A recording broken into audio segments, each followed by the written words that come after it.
Why do so many hockey players play scared in games? They don't want to screw up in front of their coach. They don't want their teammates saying, oh, you're trash. And they don't want to look bad in front of scouts. And that all makes sense, and I get it. But then a lot of players resort to going back to skills training. They shoot more pucks. They stick handle more. They watch a bunch of film maybe to work on their IQ. But the real problem for players is that they're stuck in something I call an avoidance mindset. It does this because in the past, there were tons of dangerous animals out in the wild. So our brain evolved to always avoid things. If you saw danger, you'd move away, you'd freeze, or you'd lock up. But that doesn't work when you're trying to dominate a hockey game. Most players try to fix this by hyping themselves up and being more positive. Like, I'm the best, I can do this. And that can make a bit of a difference. But if you never actually change the deeper wiring, it's never going to make a consistent change in how you perform in games. You're only going to have the odd game or the odd shift where you perform at your best. So if you want to actually fix this, then you're going to have to watch this full video so you can understand the steps of how to actually rewire your brain. Because in this video, I'm going to show you how that avoidance survival mindset gets installed into your brain like an app in an iPhone, why it keeps you playing scared to make moves, scared to hold the puck, and scared to take risks, and most importantly, how to rewire your mental software so you can play instinctively, confidently, and completely free. Number one, the installation process. How fear becomes your default code. I love this quote from Elon Musk. Who wrote the software running in your head? Are you sure you actually want it there? So it's important to understand that your mind works a lot like an iPhone. When you're a kid, before you even stepped on the ice, your mind started off mostly blank, just like a new iPhone. Yeah, you had some basic apps installed, but it was mostly the basics. But over time, on and off the ice, new apps started to get installed into your head. How this happens is every time we took an action, our brain either got a positive or negative response from our environment. So in behaviorism, this kind of learning is known as operant conditioning. Now, you don't need to know the name of it, but the key is understanding that this is essentially trial and error learning. And trial and error learning is shaped by environmental feedback. It's I do something and then I get feedback from the environment of a positive feeling like this worked or a bad feeling this didn't work. So imagine a baby taking its first steps. If you ever watched a little kid try to walk who can't walk, basically the baby moves one leg forward, it wobbles, and then for the first bunch of times it falls. And in that moment of falling, the brain receives feedback. It basically installs that movement pattern doesn't work. And behaviorists, they describe basically that pattern the baby went through as punishment. And punishment means an outcome that reduces the likelihood of the same behavior happening again. And then on the other hand, when a baby takes a stable step and they don't fall, that pattern is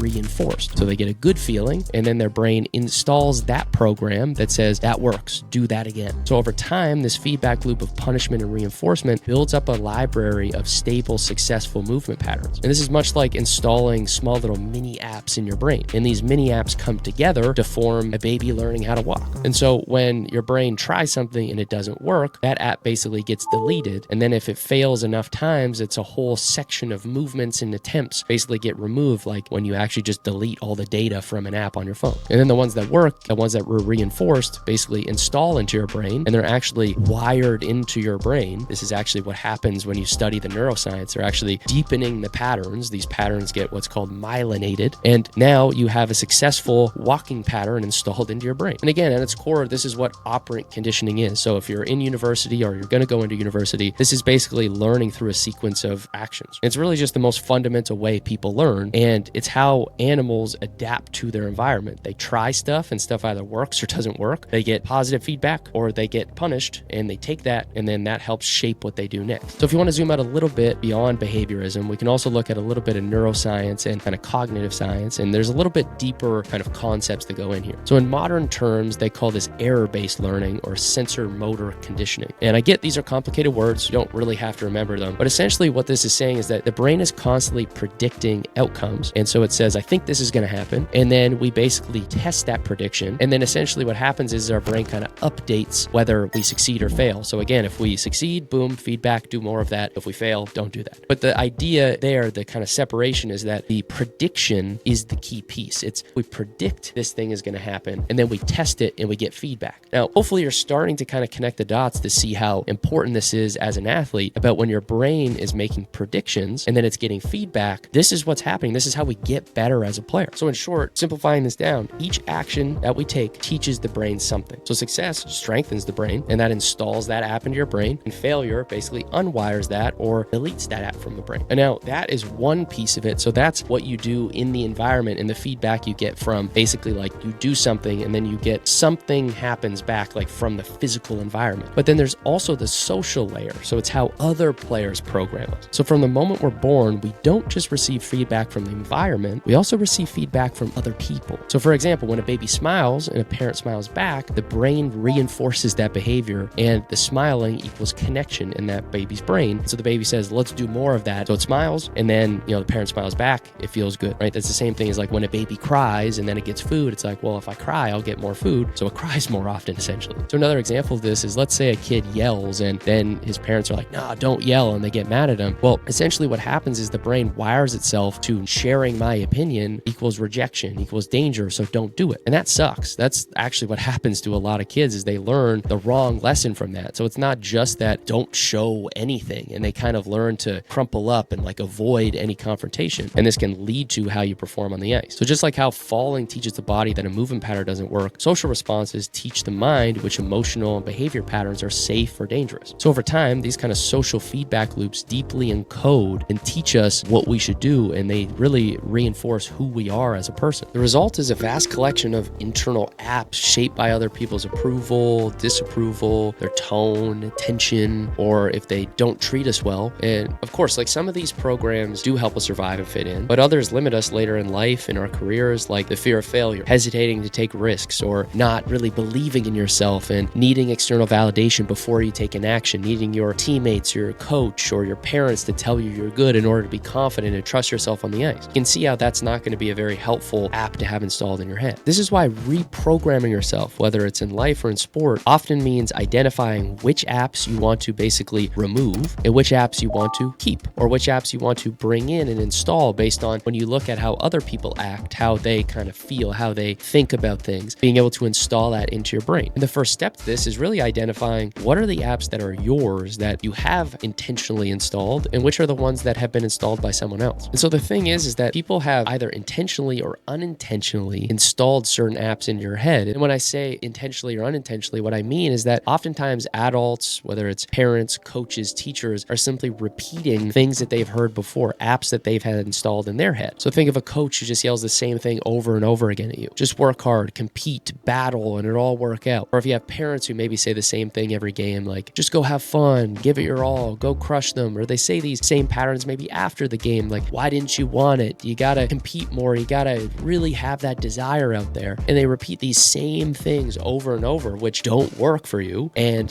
they wonder, why isn't it working? Well, the reality is that these are just apps that have been installed from other people, and you need to basically change the apps. And yeah, some of that programming from other people might have helped you. So I'm not saying to remove all of it. Some of it may have actually helped you play better on the ice, but a lot of it has probably taught you to play safe, to follow rules, to avoid mistakes, to look to other people to tell you if you're good enough or if you should do something or not do something. What I mean is most players' mental software has been built around fear, approval, and survival instead of confidence, creativity, and freedom. And I would say the worst mental software that I've seen in about 9 out of 10 players that I've worked with and that I've listened to kind of talk as I've worked with different players throughout the years is they have the avoidance mindset. And you can think of the avoidance mindset like a mental virus that makes players hesitate, overthink, and then shrink in games. It's basically installed through the conditioning from all these people of don't mess up. And the issue for players is that they don't get to choose their identity. Their identity is basically installed by other people. And so they want to start playing more confidently, but they have all these apps that are cluttering their brain and getting in the way. That's what stops them. Now, remember, for me as a player, I was always terrified to mess up because I had these ideas installed in me of smart players don't make mistakes. Smart players are good defensively. Smart players make the right play all the time. And it was a mistake made by other people, kind of my parents and coaches who would tell me these things thinking it was going to help me. But I always associated playing great with don't screw up. And that would mean I'm not going to get yelled at. I'm not going to have people disappointed in me. So I would just try to make the simple play. And essentially for most players, by the time they hit junior, they essentially have this avoid mistake software in their heads, and it's deeply installed instead of that software of create plays, attack. If you look at like a Nate McKinnon, he's the definition of an attack mindset of going into every play, leaning into it, trying to beat people, trying to make something happen. And the reality is that what's actually happening in your brain is you have basically a safety algorithm built in. It's your ego trying to protect you, and it's not trying to help you perform better. It's trying to get you to not embarrass yourself, not look bad, not screw up. It's trying to help you avoid danger. And when I say ego, what I mean is your sense of who you are, your sense of self-importance. And your ego's job is really to protect you from danger. And unlike an animal whose ego is basically trying to protect them from physical danger, which obviously we have that too, but as humans and as hockey players, we also try to protect ourselves psychologically from danger too. And this tweet captures it really well, so you can pause it if you want to read it here. But basically, most players live in a world with layers and layers of programming and apps installed in their head mindset of just get approval from people. You need to conform to what everybody else is doing. You need to play just like all your teammates. Everybody's trying to basically get you to fit in. But the best players don't fit in. They do stuff that other players don't do. That by definition means they are different. They don't fit into the normal mode. And so our ego protecting us, let's make this real. Like, let's really get some tangible examples. So if a coach benches you for trying something new and then you never make a new play because you're like, I don't want to have that happen again, that's an example of your ego trying to protect you. Or your parents praise a player for making a smart play and shame them for making mistakes, and you install, okay, I can't make bad plays then. Let's not screw up. Let's play smart, play safe. And then that turns into just limiting yourself. Or your teammates make fun of guys who take risks and make bad plays that are out of their kind of normal identity. They're expanding their game. And then you see that and you're like, I don't want to do that. Or maybe you did make a cool play and someone said, oh, you're just a fourth liner, don't do that. And then you heard that and you're like, okay, can't go out in that place again because that's scary. I'm going to have my kind of ego bruised. Or even social media glorifying highlights, dangles, making all these cool plays and seeing players never mess up. And then we internalize that as the best players score on every shot. The best players are just so good at dangling and beating players. It gives us this false sense of how to actually play the game. And I absolutely love this quote from the book Psycho-Cybernetics. The brain and the nervous system constitute a marvelous and complex goal-striving mechanism, a sort of built-in automatic guidance system that works for you as a success mechanism or against you as a failure mechanism, depending on how you, the operator, operate it and the goals you set for it. So what that's essentially saying is that if you give your brain clarity on who you are and what you're capable of and give it the right beliefs, it'll carry out what you want it to carry out. If you give it proof, you give it a reason to believe in yourself, you will believe in yourself. But here's the problem. Your programming is still built for survival, not success right now. Just like outdated software, it's glitchy and you need to upgrade it. And so here's how you upgrade the software and rewrite the apps in your mind. Install new apps and remove old ones. So the first thing you want to do is awareness. You need to debug the code. Start by recognizing when fear activates in your mind, when that app turns on. Notice the hesitation. That's the mental software. That's the app that's installed, and that's when it gets triggered. So when you catch it, the key is being able to take a breath, notice it, and be able to then change it into a different thought. Now, what you can even do to simplify this is catch it, take a breath, reset, and then set a new intention for the next play. You can do this between shifts. Number two, visualization. So recode the neural pathways. So you need to learn to mentally simulate the plays you want to make daily, make them as vivid as you possibly can. And every time you do this, you see yourself attacking space, scanning under pressure, scoring without hesitation. You're rewriting new code. You're installing new little micro apps. Just like the baby learning to walk, you're installing these apps that then stack together to create these more consistent plays you make in games. The best players I've seen and that I've worked with use visualization on a daily basis. You can do it anytime, but my recommendation is right before practice, you visualize to program what you want to do more often. And then right after practice or right before you go to bed, you practice installing what you want to do next time. What would you like to adjust from the previous practice? And the third piece to this is emotional encoding. So you need to actually practice running the new program. It's important to realize that confidence isn't just a thought, it's also a feeling. It's something that you deeply experience in your whole body. So the more emotions you attach to the visualizations, the faster you overwrite the old patterns, the faster you install these new apps. So every time you visualize, you want to be able to deeply experience the feeling of if that really happened. Like if you score a goal, feel it. And that is really, really important. Now, if you can do this, it's going to help you a ton. And if you can really anchor all of these things to, if I make a good play in a game, I feel it. I let it really move through me. That's what's going to make that stick. And again, the app becomes deeply installed. I want to be clear. This is what I teach my NCAA pro clients so they can systematically build their new identity. And the key here is doing this outside of the rink. So when you show up to the rink, you are a new player already. That's what identity shifting is reprogramming your internal software before you even get there. So you show up to practice confident. So you play and practice confidently. And then naturally, you've also saw yourself play well in games in your mind. So then you show up into the game with that confidence too, because you have the evidence to support it. So if you shoot pucks every day and you still feel stuck, or you play great in practice, but you freeze in games, you're not broken. You're just running outdated mental software. And the good news is mental software can be updated. If you want to learn how to go deeper with this and build your own mental programming system, it's the same process I've taught to pro and NCAA players. And you can click the first link in the description, check out what it looks like to work with us, and you can actually apply, and we'll let you know if we think we can help. We only even jump on a call with about half the players that apply. We are selective because we only want to work with players we know we can help. We don't want to waste your time. And if you want to go deeper with this, or if you just want to get started with this and you want to just check stuff out and kind of get started with the general mental training system, you can click the second link and check out the free training. Because once you change your internal code, the external code takes care of itself. Thanks for watching. Comment below questions. I'll see you guys in the next video.